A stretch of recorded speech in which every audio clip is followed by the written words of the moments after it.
The Fortress of Arrogance is the personal command vehicle of Commissar Sebastian Yarrick. A Baneblade-class super heavy tank, the Fortress of Arrogance would be commandeered by Yarrick on the planet of Golgotha in the aftermath of the Second War for Armageddon. Despite its massive size and armaments, the tank would be crippled by an Orc Gargant Stomper, and subsequently with the Imperium's defeat, be abandoned during the battle.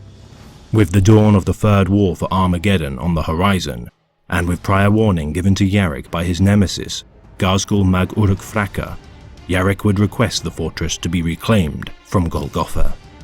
An Adeptus Mechanicus Reclamator expedition would successfully recover the tank's remnants during Operation Thunderstorm, repairing and re-equipping the venerable Baneblade during their return voyage to Armageddon.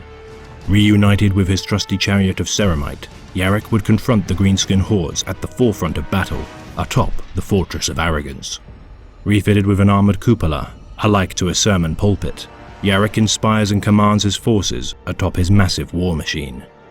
Repainted in the black of the Commissariat and affixed with a giant skull on the front of its hull, the Fortress of Arrogance decimates the foes of humanity, whether by its front-mounted cannons, bolters, or treads.